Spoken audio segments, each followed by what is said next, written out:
Hey guys, how's it going? I'm the Duke of Italy, your favorite lo-fi music haircut YouTuber. Look at me, I got a haircut. And today, I got a new series for you guys. If you are so inclined, today we begin another monumental project of mine that will inevitably take years to finish. But right now, we're starting the Shoegaze chart. Now I counted, and the Math Rock chart was about 73 or 74 albums, or somewhere along those lines. This Shoegaze chart is just over 100 albums. And from a broad perspective, this obviously sounds like too much. Is it too much? I don't know. Shoegaze is one of those genres that, like, even the stuff that's like not very good is still, I'd still like give it like a good. It's not like dungeon synth where like you kind of have to lean into it a little bit, and there's like a lot of those albums that are like really not that good. You see, when it comes to shoegaze, essentials in shoegaze are all good, and there are plenty of albums that are not essential that are fantastic. And this is one of those genres that I feel if it's not great, it's not essential. This chart is rather interesting because it goes just as far as to go beyond the genres. In probably the part 2 or part 3 of this series, I'm gonna cover eventually like a drone record that's like not even resemblant of shoegaze anymore. Which I'm not even gonna DQ it because it kind of points in that direction eventually. And of course, you're looking for dreamy vibes and dreamy sounds on this chart, so I might as well allow it. But shoegaze is interesting because I've already kind of discovered, even though I'm only like 15 albums deep of this chart, I've found some pretty interesting sounds going so far. A lot of interesting little micro genres to fill in, and a lot of interesting textures that are added on top of all this stuff. In this chart in particular, it's 100 or so albums, and it's divided into 3 portions, and we're beginning the biggest and top portion today, the Loveless portion. There's a Loveless portion, there's a Slow Dive portion, and there's a Ride portion, which are basically considered the top 3 shoegaze albums, pretty much like ever. Those are like the 3 most iconic. Ride gets criticized a lot for being way too similar to Britpop, but here's the thing: Britpop kind of drifted slightly away from shoegaze. A lot of the best Britpop is pretty shoegazy. If you listen to Oasis, their guitar tone on most of their songs, not Wonderwall, obviously that one's acoustic. You hear huge guitar tones and just roaring guitar lines with the double guitar setup. And the Verve we actually have on this chart because they are absolutely shoegaze that turns more into Britpop. But we start off with the Loveless side. And if you haven't listened to Loveless already, I don't even know if I should give you this video before you should listen to Loveless by My Bloody Valentine. My Bloody Valentine is the most iconic shoegaze band of all time. Now, in the terms of Loveless, Nowhere, and Souvlaki, it's, for most people, there's a clear winner of the 3, and it usually is Loveless. Ride is definitely the least liked of the 3, Slow Dive being in the middle. And if you're wondering like, oh, where's this in the main series, like your Sweet Trips and your Cocteau Twins, even though it's like Dream Pop, trust me, we'll get there. They're all on this chart. I don't know if I could name a shoegaze essential that's not on this chart. This really kind of goes into every corner, and a lot of things to me are on here that are shoegaze adjacent. No, there's no Deftones on here, but you've got Black Gaze, and we're actually going to reach that in probably like 2 episodes. And I'm also working on another Black Gaze chart, so if you're interested in that, stay tuned. That'll probably debut next week. But we might as well dive straight into the content here, because at the beginning you got the Start Here triangle, and I love Start Here sections that aren't just a single album, because like, what if you don't like the one album? It starts off with, at the top, the noisy section of Loveless by My Bloody Valentine. And I'm gonna say straight up, if you haven't listened to Loveless yet, you need to go back and do that. Before this video even starts, I would hope you've listened to Loveless by My Bloody Valentine. It is probably the most iconic shoegaze album of all time. Genre breaking. Some people, I saw in Mew recently, people refer to it as genre ending. So there's a thread of albums that started and ended genres in one album, basically meaning that like it started it, perfected it, and stopped. And it's fair to assume that Loveless did that. Would I agree with that statement? Not necessarily, but Loveless might be the best shoegaze album of all time. It's certainly up there. There's a reason you see it in every single Topsters list, every top albums of all time list that isn't like a Rolling Stones list.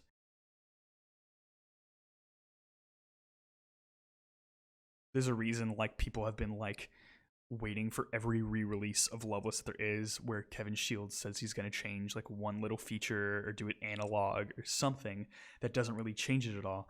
But the fact remains, Loveless is a life-changing album, and that sounds super soy, but like it's noisy. The first song, Only Shallow, is honestly like so alien sounding to someone who's never found shoegaze. It's a really noisy, roaring album with some of the most interesting textures of the vocals ever. And you know, even though the drum parts you might criticize as like maybe being a bit simplistic, it works absolutely perfectly because it has the perfect amount of impact. Overall, it's just an incredible album. So I'm not really going to waste your time with that. But instead of actually, I'm going to take a little detour from this chart already, and I'm going to cover every My Bloody Valentine release that isn't covered on this chart. Because I'm so nice to you guys. I'm going to cover You Made Me Realize after these next EPs. So first I want to talk about Feed Me With Your Kiss.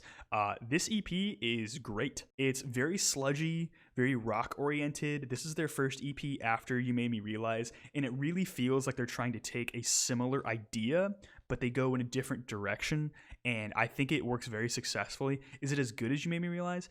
Probably not, but you really can't knock anybody for loving this one. The last track on this EP here is straight Velvet Underground worship. It's like Venus and Furs plus like 3 layers of shoegaze thrown on top.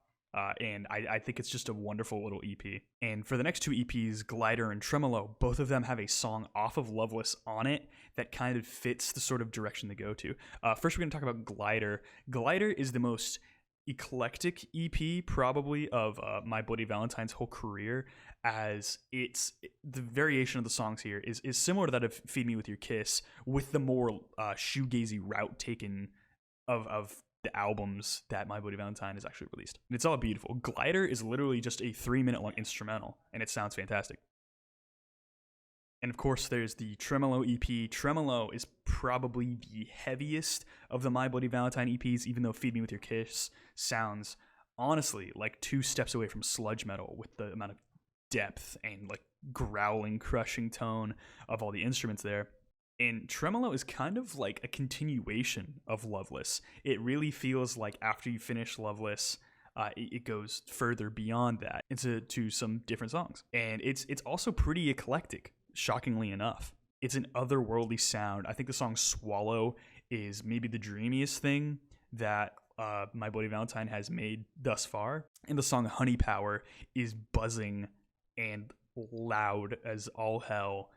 Literally, I could imagine this song being played at their live shows, similar to the song You Made Me Realize, as one of their earth-shattering sounds that's just so immense. But these 3 EPs are not on this chart, and to be honest, I think they should be. Because honestly, My Bloody Valentine is just one of those bands that you can really just scoop out the discography and be satisfied with whatever you get.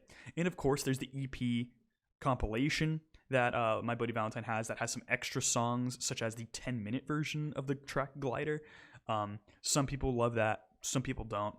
I'm not going to recommend it necessarily here, but if you want to be a completionist, it's absolutely a perfect combination of songs. Maybe a little unfocused in terms of My Bloody Valentine, but it is a compilation, so you kind of have to acknowledge that. And back on track to the chart, and we're going back in time to the first My Bloody Valentine shoegaze release, because they were actually a goth band before they were shoegaze. You Made Me Realize, the EP that really started it all, with the song You Made Me Realize being a super heavy shoegaze, just drugged out sound. And this is the descriptive of more primitive and more drumming. I guess this is true.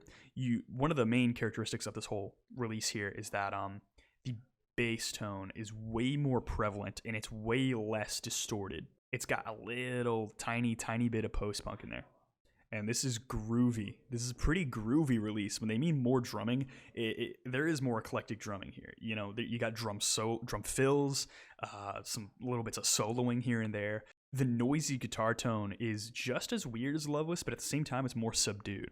And as a harsh noise I guess pleb, really. I'm not into that much harsh noise, but I do have a few records that I like. Some people complain that the song You Made Me Realize has the harsh noise section. I've heard some people refer to it as just static or whatever, but it's all analog, all guitar based.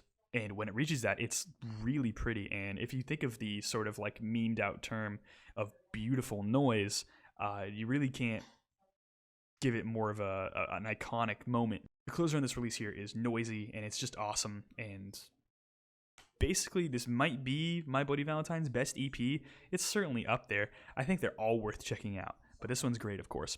And this leads into, in my opinion, My Bloody Valentine's worst shoegaze release, which is MBV. And this is referred to as more subdued and modern. And I know I said it's the worst, but if you want a continuation of the direction Loveless took the EPs, then this is definitely one to take. Loveless is sort of like an in-between point of MBV and You Made Me Realize and Isn't Anything and the other EPs. I've seen some people describe this release as trying to imitate their live sound by being much more heavy and much more crushing, and it absolutely is. It definitely reaches a more ambient style, which in some senses is a good thing, in some senses isn't a good thing, but it's something that I've found interesting in its own right. The noise on this album is less abrasive, but the whole thing is just heavier, and it certainly is more subdued. The lead guitar parts feel like they're more sort of interwoven into the mix. Simply enough, it's bassier. It's a whole lot heavier. The song In Another Way, I think, is a good callback to the sort of Madchester leanings of Loveless, because Loveless kind of dipped its toes into the Madchester sort of baggy sound that was going on at the time, which is a sound that I find pretty appealing, which someone should make a chart for that. I'd probably cover it. The song Nothing Is, I'd imagine if you see it live, it would be like the best live song in existence. It sounds so good, and I can only imagine it like the full sound. This whole album here, I would imagine, would be far more appealing louder, because the heaviness doesn't really resonate as much unless it's loud. It's the same sort of idea as like drone metal. It's sort of their drone metal type sound. And if you hear the memes about how loud My Bloody Valentine is live, then you would understand. And that's one branch of this chart already finished. It's sort of the My Bloody Valentine completionist route. Except Isn't Anything is actually on the slow dive side for some reason. But instead, we go into this more like this section where there's two releases, one of them being LSD and the Search for God's self-titled EP, LSD and the Search for God. And I've listened to this once a long time ago, and I remember being disappointed with it, and I listened to it again, and I still kind of am, because this section is more like this, which means imitation of My Bloody Valentine.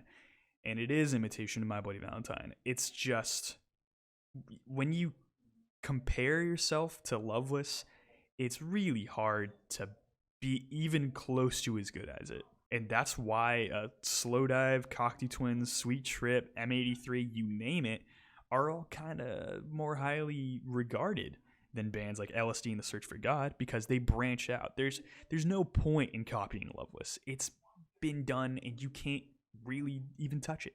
And I know I'm just slurping up the remnants of Loveless here, like literally anything that album provides, I'm just like all over, but it really is that good. But anyways, LSD and the Search for God. So it's not nearly as crushing as My Bloody Valentine, but it's got a bit of an indie bend that is kind of fun. And it's certainly a hazy sound, which is another thing that I like. And of course, it's got this massive, loud lead guitar part that assists the rhythm. The song Starting Over is probably the best track here. It's pretty awesome just in general. And this is an EP, so you don't expect the amount of eclecticism as like a full-length album, but it's not as grand as a presentation, but this is one of those albums that you kind of need a grand presentation. Shoegaze is one of those genres that I feel you could have a grand presentation on just about every album, and it's only for the benefit. The closer on this little EP here has probably one of the best examples of lead guitar on a shoegaze song that I can give an example to, so this whole thing here, I'm going to give it a good. It's worth checking out. It's an EP, so that's a good EP is honestly easier to check out than a great full length. But one thing I will say, it is absolutely not essential. Not for this chart. Not really in general. This band is so much like a flash in the pan. They literally had this EP and a single after, and then they kind of disappeared seemingly forever. Not that this is anything worth hating over, but it's not a sleeper hit of an album. It's kind of rated almost properly. Maybe it's a little underrated. And paired together with LSD and The Search for God, kind of branched off to the side, is Lilies in the Presence of Nothing.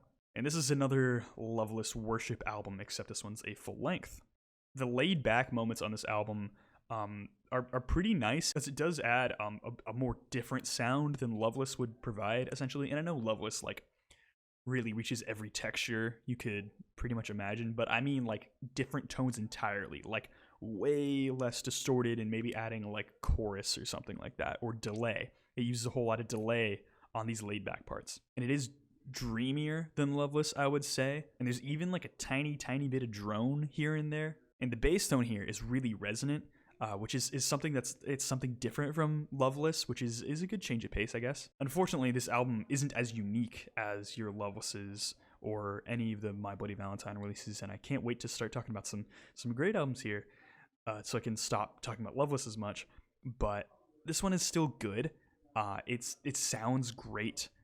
It's just lacking in freshness, really, in the wide terms of the shoegaze genre. And shoegaze is a genre that you can be derivative and not even branch out and still have a decent enough sound. And then we branch off into more alt rock with the Brian Jonestown Massacre with Methadrone. So this album has more tangible chords and melodies just to start off.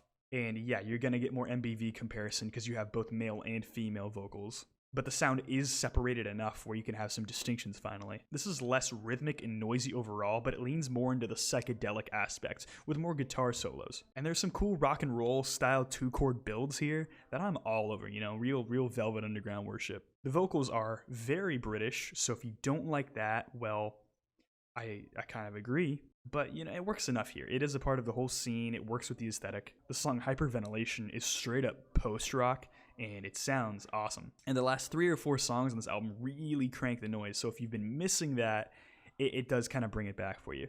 So this is another nice little eclectic release here. The band, of course, went off to do things that weren't shoegaze a little bit after this, but it's a good gateway into another band, and I really appreciate this chart for doing that. A lot of these albums here are sort of like one-off shoegaze dips, which we'll see later on and with some other bands, but I love that it'll mention a band like one-off and be like, listen to this, and you'll get interested in that band. It's not even written down that it does that, but it totally gets you to do that, and I think that's a really cool thing. But this is a great album, I will say. So going down another branch right next to it, it says More Riffs and Faster, which leads to Swerve Driver's Mezcal Head. Now, real quick, Swerve Driver is an excellent band. Their album Raise is almost, if not just as good as Mezcal Head. It has a less grand approach because it's like 20 minutes shorter, but the songs are all great. And Rave Down, I can't get enough of Rave Down. That song is just so good. That's totally an album you could include on this chart. I think Mezcal Head is kind of held too high above Raise. I mean, they're on a similar level of quality. But of course, Mezcal Head is a great album, and we're going to dive into that. Because just from the get-go, it is really fast. It's probably the fastest shoegaze album on this whole chart here. Of course, maybe I'll be surprised later on, and I'll be hit with like a breakcore shoegaze thing. I mean, we are getting Sweet Trip down there. But the energy is easily half the appeal of this record. And it's pure, bright, sunny excellence. This is one of the most summery albums I think I've ever heard. The bass on the track Blowin' Cool is like the best thing I've ever heard. Just the shoegazy bass, like thick power chords, is just the best. It does slow down quite a bit towards the end of the album with the last few tracks, which does make it feel less tight overall. But everything here is solid. The closing track on this album is amazing. So overall, Mezcal Head it's another great album, and it's so interesting how much we've deviated from the Loveless sound already. Going back to Brian's Jonestown Massacre, it goes into more loops and psychedelic with the band Loop with the album Heaven's End. Now, if you like heavy dosages of psych in your shoegaze, it doesn't get much more psychedelic than this. This branch off is an extreme departure from Brian Jonestown Massacre, as it just triples down on it. This album in particular is actually from 1987, so it feels a little bit outsider in terms of this chart, in terms of its full context. I don't even think it's like fully categorized as shoegaze on like Rate Your Music and stuff, but the sound is unmistakably shoegaze. It's unmistakably super dreamy. This band feels actually quite influenced from The Doors with their particular approach here. Of course, not the aggression that The Doors bring, which is a subtle thing. You know, if you don't pay attention to The Doors sound, you know, it actually sounds rather aggressive. But it's sort of like the cool, suave energy that The Doors bring. And when it means guitar loops, there are guitar loops, and every little bit of noise is just looped over and over, and it's the heaviest thing. And the bass is just roaring. The vocals are swamped out entirely. This is a beast of a record, which is how heavy it is. And this is a weird album because all the songs here are rather similar, but it's a sound that's so psychedelic and thick and hazy that it fits so consistently. Of course, this album is not a grand display of eclecticism like I've been mentioning on a couple of these albums so far, but it's consistent, hyper consistent, and it feels ballsy is what it feels like. It feels bold. It feels a little bit like the Suicide record, you know, Suicide, but more fun to listen to, actually. And then we go more on the psychedelic route with this band, which I believe is titled Chiron Ursa! ! And the album is Uju Basajuba. I don't know what it's called. It's the one that has either the religious looking photo or like the dragon gargoyle eating the guy. Here are the album covers, you know? You can look up Chiron Ursa. It's Kairon, semicolon, all caps, IRSE, !